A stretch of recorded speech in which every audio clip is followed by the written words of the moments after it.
Le score. Le score. Vous devez cru et comprendre que nous aurions un entretien tête-à-tête. 18h30, 20h sur Radio Nova. Bon, à mon tour maintenant. On a écouté vos classiques, on va écouter les miens. Avec Charline Roux. Bienvenue dans le score sur Nova. Au programme, comme chaque jour, de la musique, de la conversation et aujourd'hui du souffle romanesque. Bon alors, je vous rassure, il ne sera pas assuré par moi. De ce côté-là, je suis asthmatique, 3e dan, mais par un comédien révélé par Le Paradis, le film de Zéno Graton, et Arrête avec tes mensonges d'Olivier Perron, avant d'être mis sur orbite par un tout petit film, ou une toute petite chose dont on a très peu parlé, adapté d'un obscur roman. Oui, calmez-vous les Dumas Zouz, c'est une blague. On parle évidemment du Comte de Monte-Cristo, dans lequel il était Andrea, allié de vengeance d'Edmond Dantès.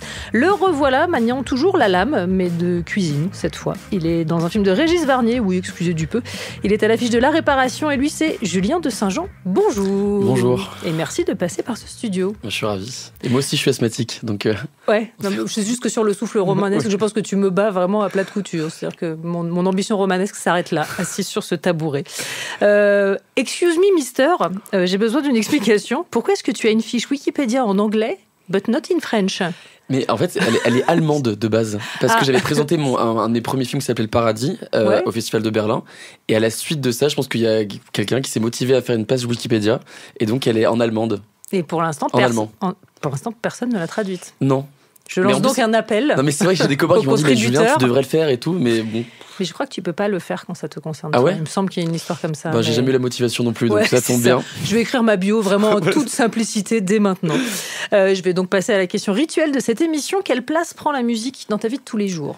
Alors, comparé à mes parents qui mettaient jamais de musique, d'ailleurs, mon père, c'est toujours mets pas ta musique là dans le fond, ça le stresse.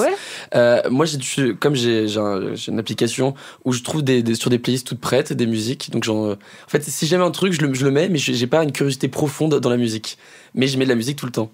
Ça t'aide dans le travail, par exemple? Non, ça, après, je me concentre pas. Ah si, par exemple, des fois, pour des films, je vais écouter une playlist qui va me mettre dans une certaine émotion, des musiques instrumentales, ou d'un coup, il y a une musique qui me met dans condition pour le rôle.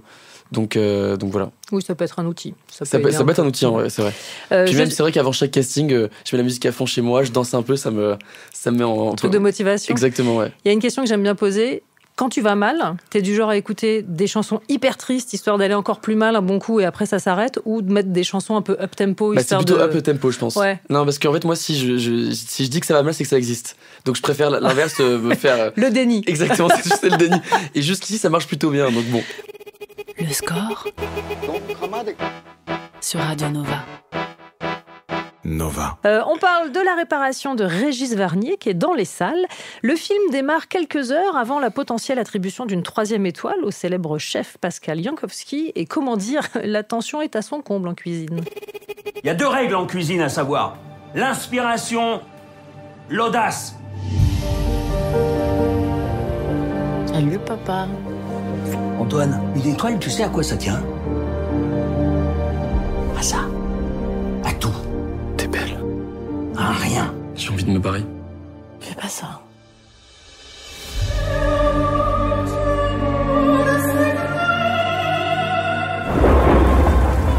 Pascal Jankowski s'est volatilisé avec son second Antoine Desmartins. Le chef Clovis Cornillac disparaît avec Antoine, son second. Le second, c'est toi, laissant seule Clara, sa fille, et amante cachée d'Antoine, ça on a le droit de le dire, qui est bien décidé à élucider le mystère de leur disparition. La Réparation, c'est à la fois un thriller, un film d'enquête, un film romanesque. Est-ce que c'est ce mélange des genres précisément qui t'a séduit ?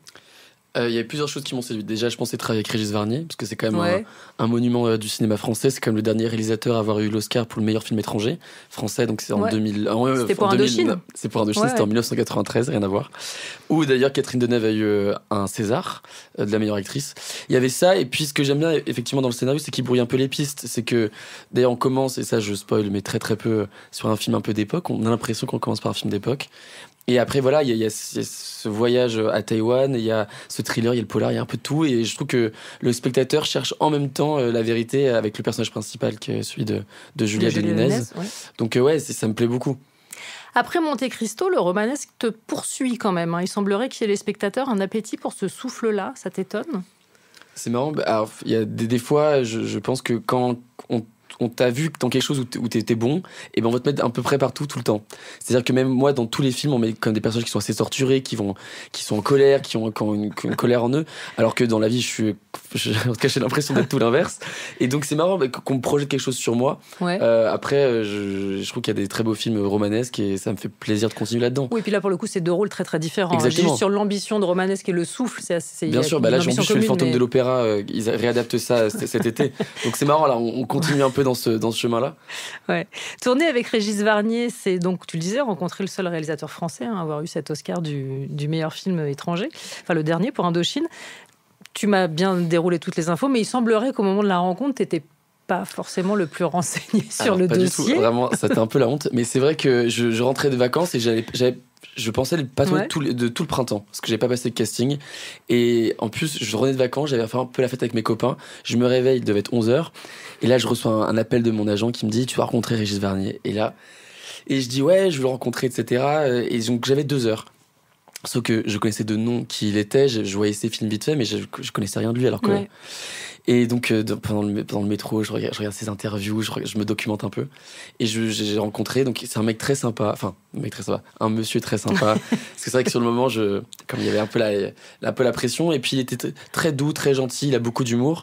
Et c'est marrant parce qu'on peut pas trop parler du film, parce qu'il y a plein de secrets, on peut pas raconter. Et donc, c'est vrai qu'il m'a dit, je te laisse le scénario, tu me dis s'il te plaît. Et donc, moi, je l'ai lu dès qu'on avait fini le café à la maison. Et le lendemain, à 9h, je disais oui. Et normalement, le rôle était un peu plus âgé. Ouais, et donc, il m'a dit, laissez-moi m'habituer à votre jeunesse. Et 5 heures plus tard, il avait parlé à ses producteurs, il me disait oui. Et 1 mois plus tard, on tournait. Donc, quand même, il y avait un peu un rush. Fallait vite. Est-ce qu'avec le romanesque, justement, quand on est comédien, il y a parfois le risque de se laisser emporter aussi, quoi? Ouais, c'est vrai. Après, ça dépend. En fait, en même temps, il y a plusieurs... je sais pas si... Particulièrement avec le romanesque, oui, mais pas que avec ce genre de film, je trouve. C'est-à-dire que toi, ça t'est déjà arrivé d'être parfois border sur un truc en disant « Ah, stop !» Le rôle ne nécessite pas autant. Je sais pas. Après, moi, ce que j'aime bien, c'est que des fois, même moi, je réfléchis beaucoup. Des fois, j'intellectualise un tout petit peu trop les scènes ou quand je joue. Et des fois, j'aime bien d'un coup, en fait, par je sais pas, un comédien qui travaille avec toi, etc. D'un coup, t'es déplacé, t'es dedans. Ça peut être très immersif, comme par exemple dans Monte Cristo, la scène du tribunal. À un moment, je voyais plus que vraiment, j'étais dans la scène. C'est-à-dire que il y avait tous les figurants, il y a un truc très immersif. Ou des fois, il y a Julia de Nunez, que je trouve qui est une actrice, mais déjà, c'est une amie maintenant, mais je la trouve formidable. Elle pouvait des fois se mettre dans des états, mais tellement forts, hyper rapidement. Et moi, plusieurs fois, quand on tournait, ça bouleverse, ça déplace. Et c'est ça qui est beau, je trouve, des fois, d'avoir ces petits moments de grâce quand on est comédien sur les plateaux de tournage. Le score sur Nova, sur Radio Nova. Avec Charline Roux. On parle de La Réparation, le film de Régis Varnier qui est dans les salles. C'est une enquête sur une disparition et sur laquelle je ne peux pas trop en dire. Et bien justement, donner des interviews sur un film à mystère intégré, est-ce que c'est un exercice périlleux et est-ce qu'on s'y prépare? Alors, c'est très difficile. Alors, c'est vrai que des fois, dans les interviews, j'avais dit que c'était ma mère qui me préparait pour les interviews, que j'avais fait pour Monte Cristo avant Cannes parce que j'étais tellement stressé. Là, déjà, je pense que je me sens plus à l'aise avec l'exercice parce que c'est quand même stressant, des fois, les interviews, les trucs en direct. Et effectivement, là, notamment pour ce film-là, je ne peux quasiment rien dire. Et donc, ce que je peux dire, c'est travailler avec le réalisateur. Et c'est aussi, ça parle de cuisine, donc de gastronomie. On voit des plats, mais qui ont l'air excellents. Moi qui suis un piètre cuisinier, c'était un peu tout le challenge. Et donc, on a tourné donc, en Bretagne, dans le moulin de Rosmadec, à Pont-Aven. Et le chef, hyper beau. Hein. C'est trop beau. Et on a vraiment tourné dans un restaurant étoilé. Exactement. Bien sûr. Et donc, on est partis en immersion, séparément, Julia et moi, pour apprendre à cuisiner. Maintenant, je fais un riz de veau excellent et c'était trop beau. Prouve-le. Je plaisante, je ne mange pas de viande. Non, c'est vrai. Non, mais c'était bien aussi de voir comment la hiérarchie qu'il y a, l'autorité et puis même le fonctionnement. Exactement. Parce que là en plus on parle de haute gastronomie, c'est pas rien, c'est pas j'ai aucun mépris pour aucun restaurant, mais on parle de haute gastronomie, c'est un univers très codifié. Le réalisateur voulait vraiment travailler avec des vrais chefs pour que ce soit le plus crédible possible. Et d'ailleurs quand il est parti à Taïwan aussi, ils ont vraiment tourné dans un vrai restaurant étoilé, il a travaillé avec un vrai chef dont j'ai oublié le nom, j'avoue. Et là, Sébastien, pendant le service, à 9h, il me fait déjà goûter des huîtres, il me fait tester les choses. Et c'est vrai qu'au bout de même pas d'une heure, il me laisse un peu en autonomie. Il me dit, la riz de veau, tu fais comme ça. Et donc, c'est vrai que là, du coup, Tu sais les éplucher et tout? Non, mais là, c'était un peu tout près. Non, moi, je faisais que cuire, je t'avoue. Mais et donc c'était, j'ai vraiment eu l'impression, en tout cas, de voir à peu près comment ça se passait. Après, ça s'arrête là. T'as souvent une approche technique des rôles. Ouais, après. Est-ce que le personnage passe aussi par son savoir-faire? Ouais, je suis d'accord. Sur des premiers films, j'avais appris à créer faire du tatouage, le chant, la danse, faire de la moto, faire la métallurgie. En fait, et faire du cheval. Bon, moi, j'en faisais déjà avant, mais je veux dire, c'est toujours trop bien quand on est jeune comédien, on est comédien, de rencontrer des gens dans certains milieux que tu rencontrerais jamais sinon, et apprendre des aptitudes. Et ça, notamment, c'est cool. C'est-à-dire que tu mets à jour ton CV après chaque tournage avec des nouveaux skills. Alors que je vais sûrement oublier 2 ans plus tard, donc je peux pas trop le garder trop longtemps. T'es pas du genre à mentir sur ce que tu sais faire ou pas? Alors, à l'époque, sur des castings, si tu peux mentir, tu fais d'un coup, je sais pas, mais par exemple, un truc que t'as fait en 6e pendant 6 mois, d'un coup, t'as fait de la compétition. Ouais. Parce que forcément. Et puis après. C'est ceinture noire. Voilà, pas du tout, jamais, pas une fois. Forcément, tu mens un peu. Après, faut pas trop mentir, sinon, quand t'arrives, t'es cramé. Mais effectivement, des fois, tu pousses un tout petit peu plus la storyline pour que ça plaise. Pour que ça passe. Je le fais plus trop maintenant. Je préviens. On parlait de la technicité. Déjà, si j'arrive pas à dire le mot, ça va être très compliqué. La technicité des rôles, c'est-à-dire les skills des personnages. En quoi est-ce que le langage est aussi un enjeu? Parce que là, typiquement, le langage en cuisine, c'est pas le langage de la vie de tous les jours. C'est marrant, c'était plus d'ailleurs le langage de l'écriture du scénario. Ouais. C'est-à-dire qu'il y avait un truc qui était un peu plus écrit, et en même temps, on était un truc contemporain. Parce que des fois, quand il y a un truc très écrit, mais que c'est du 18e siècle, c'est pas un problème d'un coup. Mais là, moi, ça dépend pour qui. Ça dépend. Ça allait me dire dans un autre. Ouais. Ce que je veux dire, c'est que là, comme c'est le Régis Varny, c'est un réalisateur très très précis. Il sait exactement ce qu'il veut. Il veut des silences à un endroit précis. Il impose un tempo qui est très lent. Alors moi, qui parle très vite dans la vie, c'était comme un challenge. Et c'était trouver aussi dedans, dans ces contraintes-là qui sont quand même très intenses, une liberté. Et les premiers jours, c'était compliqué. Et au bout d'un moment, quand j'ai compris ça. J'ai pu vraiment m'amuser et jouer avec ma partenaire. Mais c'était vraiment de fait une direction très différente. Ah ouais. J'avais jamais vécu ça. C'est-à-dire que là, avant, par exemple, pour Monte Cristo, ils nous laissaient vraiment faire. Ils se comportaient avec nous, jeunes acteurs, comme avec Pierre Ninet ou Laurent Lafitte. Alors que là, c'était. Ils sont de très très vieux acteurs. Très vieux acteurs. Ils nous tueraient s'ils nous entendaient. Mais non, là, c'était la première fois que j'ai peut-être aussi contraint dans le jeu. Et en même temps, après, j'ai trouvé une autre forme de liberté.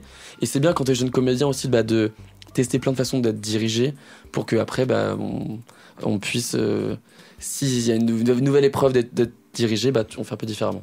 Tu as vanté, très clair, si, très bien. Tu as vanté à raison le talent de Julia de Nunes, ta partenaire de jeu. Se faire copieusement avoiner par Clovis Cornillac, est-ce que c'est aussi un plaisir de comédien? Alors j'en menais pas large, parce que notamment la scène qui est dans la bande-annonce. Moi déjà rien qu'en regardant cette scène, il y a un truc de oh waouh. Ah ouais, moi en plus la salle était pas très grande et il hurlait, et je veux dire il y avait beaucoup aussi de figurants qui étaient autour, qui étaient des vrais serveurs et vrais cuisiniers de ce restaurant-là. Et je veux dire là c'était un moment un peu de jeu, c'était assez impressionnant. Et je veux dire, des fois, le visage que j'avais de crainte dans le film, c'est vraiment celle que j'avais, moi, Julien comédien. Vraiment, il me faisait très peur. En plus, on coupait pas, donc c'était vraiment c'était comme quasiment des plans séquences, même si on a fait plusieurs axes, mais du coup, c'est pendant 10 minutes. Tu te fais engueuler. Ça fait un peu paniquer. Il y a 2 règles en cuisine, l'inspiration, l'audace. C'est pas moi qui le dis, c'est le chef. Est-ce que ça marche aussi quand on est acteur? C'est vrai. Je sais plus qui m'avait dit ça un jour. Il me dit il faut du travail, de la chance, du talent et du comportement, c'est-à-dire être sociable, gentil, bienveillant. Et ça, je suis d'accord, il te manque un des 2 ou un des 4. Ça peut être compliqué. Le score sur Radio Nova. Je voudrais qu'on revienne un peu sur tes faits d'armes, disons-le comme ça. Avec plus de 9 millions d'entrées, je crois qu'on peut dire 10 millions d'entrées même. Ouais, je crois ils ont fait 5 millions à l'étranger. Ouais. Et puis maintenant qu'il est sorti sur Canal et sur les plateformes, je pense que... Voilà, on va dire un film avec une notoriété vraiment très énorme. J'imagine qu'il y a un avant et un après le Comte de Monte Cristo. Disons que déjà à l'époque... parce que ce moment, c'est quand tu fais le film, tu n'arrives pas à réaliser de ce que ça va engendrer dans ta carrière ou dans les choses comme ça. Et c'est vrai que quand on était à Cannes et qu'on a vu le succès critique et de la salle, et quand les gens applaudissaient et riaient, c'est à ce moment-là qu'on s'est dit peut-être que on va peut-être faire plus de, je crois qu'ils visaient peut-être 2 millions comme les Trois Mousquetaires avaient fait, donc non, c'est fou. Déjà, ce qui est bien, c'est que en fait, il y a beaucoup de gens de l'industrie du cinéma qui ont vu le film. Et donc avant, peut-être, on va éviter qui j'étais, mais j'avais fait que 2 films et qui a fait 20 000 et 100 000 entrées, donc tu vois, ça restait assez moyen. Enfin, pas moyen, comment on dit Confidentiel. Confidentiel, non, je veux dire modéré, quoi. Ouais. Bref, je sais pas, c'est pas très clair, mais bon, voilà. Modeste, voilà, ça marche. C'est le mot que je cherchais, modeste. Et donc là, voilà, depuis, j'ai des propositions en direct. Ouais. Et quand je passe un casting, avant, quand on passait des castings, on était, on était 35, 40 garçons de mon âge, qui sont tous très forts, par ailleurs, mais. Et là, maintenant, c'est des shortlists. Donc, on est 5 ou 10. Mais après, voilà, t'es face aux meilleurs. Donc, si tu travailles pas bien tes castings, tu les as pas. Donc voilà. Mais c'est trop bien. Là, maintenant, c'est un peu le problème de riche, c'est de faire aussi les bons choix pour pouvoir. Alors, c'est une vraie question. Est-ce que c'est plus flippant de dire oui au projet d'après ou de dire non au projet d'après après un tel succès? C'est dire non. Mais ça arrive. Enfin, ça arrive souvent. Hein. Enfin, ça arrive souvent. Ce que je veux dire, c'est que c'est qui avait dit ça ? Je crois que c'est Pierre Ninet qui avait dit ça, ou quelqu'un qui avait dit on fait une carrière sur des non et pas sur des oui. Ouais. Et des fois, tu vois des super grands réalisateurs ou des grandes actrices ou grands acteurs qui ont refusé des projets, mais qui sont devenus, je sais pas, cultes, ou des succès. Donc, t'as toujours un peu cette pression-là.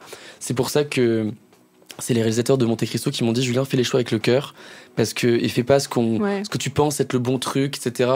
Parce que en fait, parce qu'il y a des films qui vont peut-être se foirer ou ça va moins se marcher, mais si dès le départ tu dis que c'était le bon choix, que t'es heureux d'être là, et au pire, même si le film fonctionne pas, c'est pas grave. Au moins, t'auras fait le choix avec le cœur. Et ce qui est vrai en vrai. Et puis après, ça fait partie des légendes de cinéma de raconter, regardez, lui, il a dit non à ça. Voilà, ça fait partie des histoires et toutes ne sont pas vraies. Non, donc en réalité, c'est vrai, c'est plutôt un beau conseil. Non, c'est un très bon conseil. Et puis maintenant, je pense que c'est aussi essayer, de varier. On parlait de la façon d'être dirigé, donc, mais les esthétiques de films, les thématiques de films, des rôles différents, des registres différents. Donc là, je pense que mon but après, c'est de faire un truc très différent pour montrer peut-être la palette de jeux que j'ai. Ouais. Pour pas qu'on me cantonne à un certain type de rôle. Je dis ça, je fais Monte Cristo, après je fais le Fantôme de l'Opéra, donc bon, on est un peu dans le même truc, mais je veux pas dire, complètement. Non, en vrai, ça reste très différent. Même s'il y a ce truc, en plus là, c'est une version un peu plus contemporaine. Ouais. Mais ouais, et puis c'est hyper excitant. C'est ça qui est bien dans ce métier, c'est qu'on sait jamais un peu dans 6 mois ce que je vais faire. C'est pour ça que quand Régis Varnier, m'a appelé pour que je le rencontre. Bien sûr. Tu te dis, c'est un truc qui peut te changer ta vie. Un mois plus tard, j'étais sur un plateau alors que je pensais être un peu au chômage avec mon intermittence pendant 6 mois, donc c'est excitant. La montée des marches à Cannes, c'était il y a 1 an, quasi. Tu te souviens de l'état dans lequel tu étais au moment de les monter ? Petit vertige ou détente absolue ? J'étais loin de la détente absolue. Ouais. Non, j'étais très très stressé. On se rend pas compte, si, parce qu'on voit les caméras, mais toute l'organisation qui se fait pour le moment, les photos, les interviews. Puis voilà, là on faisait partie d'un très gros film, donc on était. C'est un métier dans le métier. Hein. Mais pour le coup, c'est le cas. Hein. Moi, je me rendais pas compte à ce point-là que aussi le côté interview, promo est très importante. Et même, je pense, pour des producteurs, et des fois, il y a certains acteurs qui détestent ça, par exemple. Ouais. Et du coup, c'est compliqué parce qu'il faut aussi vendre le film et voilà, bref. Mais donc, pour la montée des marches, j'étais tellement stressé. Et en fait, quand il y est, je pense qu'il y avait un truc un peu de c'est bon, en fait, le film est déjà plus à nous. Et c'est vrai que je le dis, mais quand on monte les marches, ils mettent la musique du film. Et quand j'avais vu les images, on a vraiment l'impression que, je sais pas, que je suis sans vie. Genre vraiment, j'ai l'air triste ou j'en sais rien. Et vraiment, en fait, sur le moment, je luttais pour ne pas pleurer. Ouais, parce qu'il y a un truc d'émotion, parce que moi, je rêve de faire ce métier depuis que je suis tout petit. Et là, il y avait un truc un peu de... J'y suis arrivé et en même temps, c'est que le commencement. C'est pas rien, oui, mais bon. Il y a quand même, dès que tu valides un sorte de rêve, d'un coup tu te dis, c'est bon, ça c'est fait. Et c'était trop beau. Et puis la projection s'est trop bien passée. Oui, et puis le fait d'être en groupe aussi, j'imagine. Quand t'es sur une telle collégiale, j'imagine que ça aide un tout petit peu à se sentir plus léger. Grave, et puis là, c'était un tournage qui était aussi collectif. Il y avait Pierre Ninet en rôle principal, mais Laurent Lafitte, Bastien Bouillon, Anna Maria Bartholomé. Second rôle, mais aussi important. Ouais. Et puis moi, c'était un tournage un des plus heureux que j'ai fait. Les réalisateurs sont tellement cool, tout le monde était trop sympa, donc c'était parfait. Tu le disais, le film a bien marché aussi aux États-Unis. Il y a une tentation de ce côté-là ou... que le truc en anglais, oui. Le truc en anglais. En anglais. Oui, moi j'ai fait des écoles internationales quand j'étais plus jeune, donc je parle plutôt bien anglais. T'as appris l'anglais en Albanie, si je ne m'abuse. savait tout. Et ouais, c'est ça. Oui, parce que mes cousins, c'était les seuls... Enfin, ils étaient en une école internationale. Et avec ma sœur, on était les seuls à pas parler anglais. Et moi, ça me saulait, je voulais trop... Et donc, j'ai demandé à mes parents d'aller vivre avec eux pendant 6 mois. Puis j'ai refait une école internationale à Lyon. Et puis là, c'est vrai que j'ai fait mon premier film... en anglais, c'est un film allemand pour Netflix qui s'appelle Ex-Ski, qui est sorti là il y a quelques mois. En mars. Ouais, et donc c'était ma première expérience. Normalement, je retourne un film en rôle principal tout en anglais en 2026. Allez donc pourvu que ça dure. Et oui, États-Unis, Angleterre, pourquoi pas. Bah oui, évidemment. Le score sur Radio Nova. Nova. Je voudrais aussi qu'on continue de parler de ce que tu as fait auparavant. On parlait de Monte Cristo. C'était pas la première apparition dans une adaptation de roman, parce que Arrête avec tes mensonges, c'était déjà adapté du livre de Philippe Besson. Il y avait eu un film télé, Emma Bovary, quand même vaguement un truc qui a été écrit par un mec semi-connu.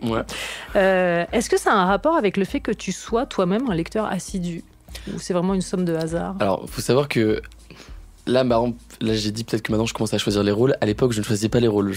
J'allais dans les films dans lesquels on me prenait. Donc c'est vrai que Emma Bovary, comme le film de Philippe Besson, enfin d'Olivier Payon, qui est l'adaptation du livre de Philippe Besson. Là, pour le coup, en fait, j'ai passé des castings comme 30 autres comédiens et j'ai eu la chance d'être pris et j'ai pas refusé. Non, mais c'est marrant que ça te tombe dessus, puisque si j'ai bien compris, tu lis beaucoup en fait. Je lisais beaucoup. Alors, c'est vrai que ça a un peu changé. C'est vrai que j'étais un peu j'ai commencé avant que mais je détestais lire vers, je sais pas, jusqu'à mes 11 ans. Et quand j'étais en Albanie, justement, mon cousin, qui était un grand lecteur, me dit: Julien, on va prendre ce livre qui faisait 100 pages. Hein. Il me dit: on va le lire jusqu'au bout. On lit un chapitre chacun en même temps. Et il m'avait dit: vas-y, le prochain livre, on le fait ensemble. Et il me lit le premier chapitre à ma cousine et moi, parce qu'on dormait dans la même chambre, de Percy Jackson. Et il lit juste le premier chapitre et on se couche. Et en fait, ça m'a tellement donné envie que le lendemain, je l'ai commencé à lire tout seul. Et après, à ce moment-là, tous les Harry Potter, Percy Jackson, des trucs comme ça, fantasy, et bien, je les lisais même pendant les cours, je me faisais engueuler. Des fois, j'avais des mots sur le carnet parce que je lisais en cours, ou des fois à la bibliothèque, je lisais des livres. Donc ça a un peu commencé comme ça. Et tu projetais des films à partir de là? Les Percy Jackson, je savais quand il y avait le tome, enfin le film 2 qui était pas très bien. J'avais l'impression que ça va être mon projet. Je sais pas comment expliquer des fois ce truc-là. Il y avait un livre même parce que je voulais être réalisateur un peu quand j'étais plus jeune. Il y a un livre que je voulais adapter. Thérèse Raquin. Thérèse Raquin, c'est vrai que aussi je voulais faire Thérèse Raquin, c'est vrai. Ouais, Thérèse Raquin, ça avait été. Mais j'aimais beaucoup les cours de français. Donc j'ai fait un bac L. Hein. Mention assez bien, donc c'était ce qui est déjà très bien. Mais mes parents m'avaient dit ça. Si t'as ton bac, après tu fais ce que tu veux. Et comme moi j'ai fait le CNED, donc les cours à la maison pour la terminale. Mais parce que t'avais déjà intégré une école à 15 ans. Exactement, j'ai fait le conservatoire à 15 ans. Et donc j'avais entre 12 à 15 heures de cours de théâtre par semaine. Et après c'était un peu trop long. Et puis comme vraiment je faisais acte de présence quand j'étais au lycée. Donc on se dit avec ma mère, bon c'est pas grave, la terminale tu l'as fait au CNED. Sauf qu'elle prend un peu panique quand on est en janvier, parce qu'elle voit bien que j'ai même pas ouvert un cahier. Donc là elle m'habille plein de cours et tout. Et puis c'était, t'as ton bac, après je suis rentré dans la section professionnelle du conservatoire, où t'as 30 heures de cours de théâtre par semaine. Et après c'était lancé, et puis après je suis arrivé à Paris. Puis j'ai trouvé un casting sur internet pour un film France 2, c'est ma mère qui me donnait la réplique, qui jouait le juge. Faut que je la retrouve cette vidéo parce que ça doit être très drôle. Et j'ai été pris, après tout s'est lancé. Ouais, mais finalement ça a été assez vite. Mais t'as été déterminé assez tôt, non? J'ai l'impression. Depuis tout petit, je voulais faire ça. C'est vrai. Et en même temps, je me souviens quand j'étais à l'ESSAD, donc qui est l'école supérieure d'art dramatique de Paris, j'avais des copains qui avaient joué, je pense, qui avaient fait 3 jours dans une série, qui avaient un agent, mais je peux pas savoir à quel point je les enviais, mais j'y pensais chaque jour. Ils avaient genre des coachings de caméra, et j'essayais trop d'intégrer ces cours-là. Je cherchais toujours des castings. Enfin, vraiment, j'étais même si j'avais pas forcément les opportunités, je me démenais à chaque fois pour essayer que ça fonctionne. Et après, comme je disais, il faut un peu de chance. J'ai eu la chance, et après avec du travail, ça a continué. Les castings, ça a été une épreuve douloureuse ou c'était un truc auquel il fallait le cœur léger? Pierre Ninet a fait une très belle série courte qui s'appelle Casting, qui raconte 2-3 trucs qui sont quand même... Les castings, ça peut être très difficile, mais en fait, je pense j'étais vraiment à côté de la plaque. Des fois, j'étais tellement stressé que je perdais mon texte, que je savais pas vraiment ce qu'on attendait de moi, je comprenais pas. Mais donc, comme j'étais tellement heureux d'être là, en casting que je pense que les gens avaient un peu pitié. Enfin, pas pitié, mais. Mais non, peut-être admiratif d'une forme d'enthousiasme. Ouais, en exactement. même temps. Comme j'étais très enthousiaste, je pense du coup ça les faisait sourire, quoi. Mais l'exercice du casting est quand même très difficile. Et je pense, moi, ça m'a mis vraiment, je pense bien, à dire 2 ans et demi, donc ça veut dire, je sais pas, peut-être 30-40 castings avant de me dire ok ça va et de comprendre ce qu'on attend de moi, savoir déchiffrer une scène, pouvoir bouger parce que c'est ça le plus important, que le directeur de casting te dit vas-y, même si tu l'as préparé dans un sens, s'il te demande l'inverse, t'en es capable. Donc c'est un exercice qui est compliqué et en général tu peux être par exemple nul en casting mais sur les tournages être excellent et inversement, donc faut le cerner cet exercice-là et quand tu y arrives bien, ça va mieux. Oui, puis j'imagine qu'il faut aussi intégrer une donnée qui est que parfois tu n'es pas pris sur un casting non pas parce que tu n'es pas bon, mais parce que ce n'est pas ce qu'on cherche et ça peut arriver. Ça, et dans ces cas-là, c'est pas ton problème. C'est sûr et certain. J'imagine que c'est dur, mais c'est pas ton problème. En fait, des fois, même surtout il y a des castings qu'on veut vraiment, qu'on n'a pas, notamment aujourd'hui par exemple. J'étais en finale sur un énorme, pour le rôle principal d'un très grand réalisateur qui a gagné déjà plusieurs prix à Cannes. Je l'ai pas eu aujourd'hui. Bon. Mais comme je sais que je vais tourner, quoi qu'il arrive, c'est un problème de riche, donc ça me fait chier. Donc c'est normal. J'étais triste aujourd'hui. Mais bon, comme je sais que j'ai autre chose, je me dis bon voilà. Mais quand il y a des gens qui tournent pas et que d'un coup ils ont la possibilité une fois d'avoir tu dis t'as ce rôle là, ça change ta vie et tu l'as pas, je peux comprendre des fois d'un coup tu donnes trop et du coup tu perds tes moyens parce que t'es stressé. Enfin c'est quand même un métier difficile quand même, ça a pas l'air mais c'est difficile. Je veux bien l'entendre. On marque une courte pause publicitaire, on revient juste après. Le score sur Radio Nova. Toujours en compagnie de Julien de Saint-Jean, on parlait de la réparation, de Régis Vernier qui est dans les salles, on parlait de ton parcours. Et je me demandais, est-ce qu'il y a des comédiens, des comédiennes qui t'ont fait envie quand t'as commencé à pratiquer en disant voilà, moi c'est ça que je veux faire en fait, c'est ça que j'aspire? Bon, je le dis à chaque interview, mais je le redire encore, c'est Marion Cotillard.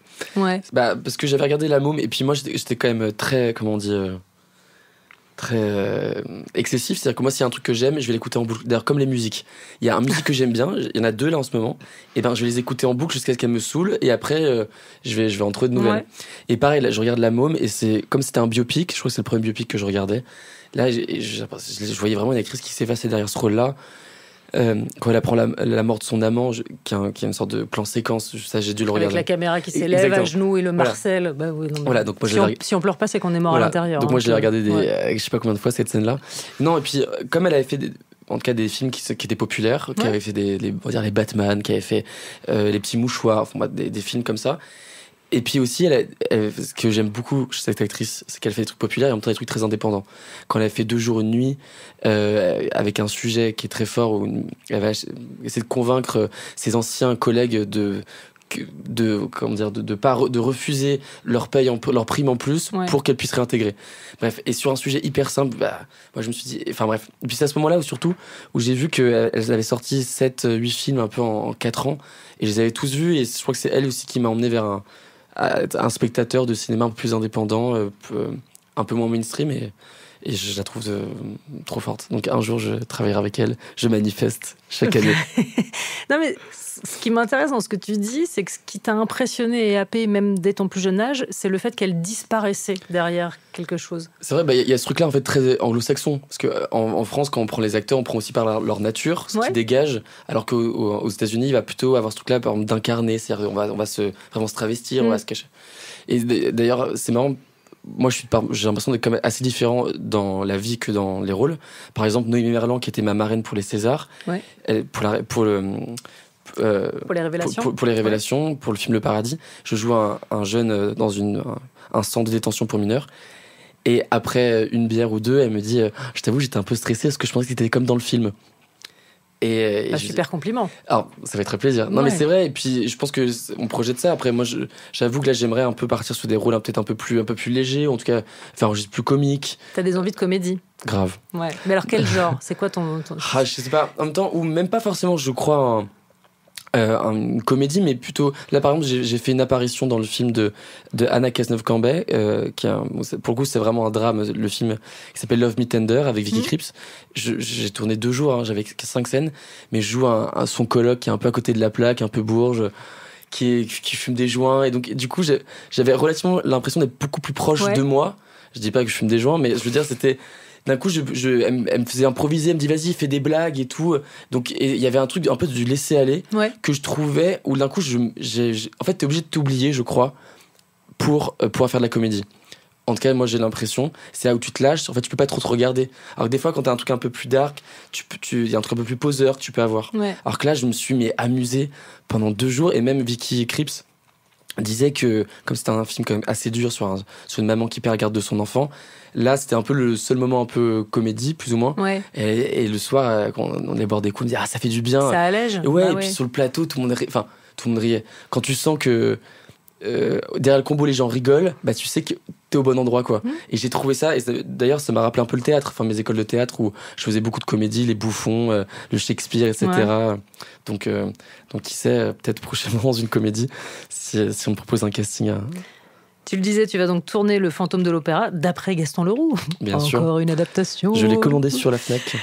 Et on te verra aussi dans Merteuil de Jessica Pallu. Ouais. Encore une libre adaptation. Maintenant que tu le dis, c'est vrai que ça fait beaucoup là. Ça fait beaucoup. Alors, tu es qui toi, de fait dans il n'existe pas vraiment, mais je suis le meilleur ami de Valmont. Donc. Ah bah d'accord. Bravo, les belles fréquentations. Exactement. Valmont qui est joué par Vincent Lacoste, si je ne m'abuse. Merteuil, tu retrouves Anna-Maria Bartholomei.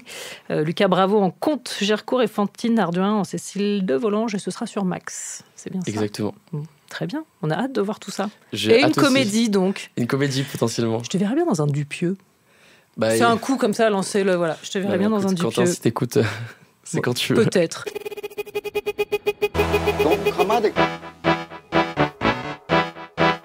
Et toujours en compagnie de Julien de Saint-Jean. Et je ne sais pas pourquoi, j'ai comme l'impression que l'épreuve qui t'attend là, maintenant, tout de suite, va moyennement te réjouir. C'est un questionnaire sur la musique, sur tes goûts. Okay. L'idée, c'est de répondre du tac au tac. Et l'idée, c'est que je n'ai pas le droit de te demander de justifier tes choix. Donc, sens-toi vraiment très libre. Mais je jugerai quand même, sache-le. Est-ce que tu es prêt ? Vas-y. Allez, le titre qui symbolise le mieux ton enfance. Ah putain, c'est dur. Ah, c'est très dur. Ouais. Rain. Qui symbolise ou que j'écoutais beaucoup quand j'étais petit. Ouais. Mika, Rain. Très bien. Le titre qui symboliserait ton adolescence. Soit avant-hier, a priori. Exactement. Fauve. C'est n'importe quel titre bizarre. Voilà. Ouais. Voilà, ça c'est toujours les adolescents un peu dépressifs. Bah, bien sûr, évidemment. Fuck les parents. Et en colère. Bien sûr. Ton hit de karaoké. De Lara Fabian, Je suis malade. Donc de Serge Lama. Lara Fabian, la version de Lara Fabian. Exactement, parce que c'est la tonalité de Lara Fabian. Pardon, excusez-moi, monsieur. Excusez-moi. Le titre qu'on serait peut-être surpris de trouver dans tes playlists.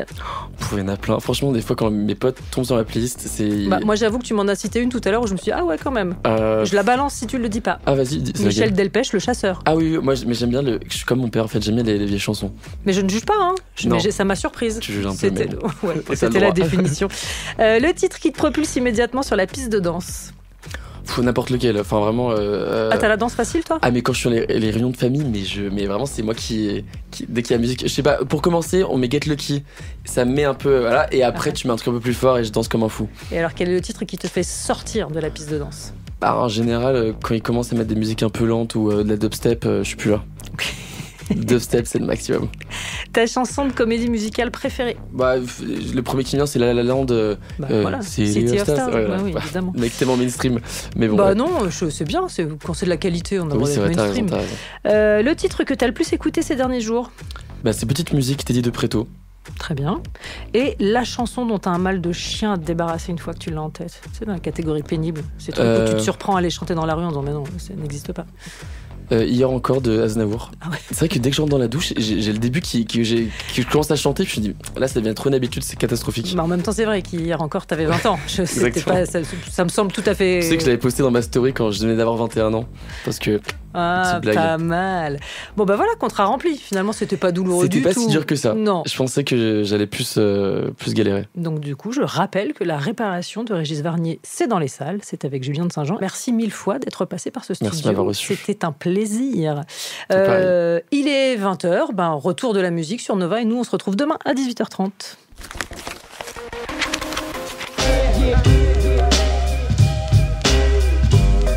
Le score sur Radio Nova.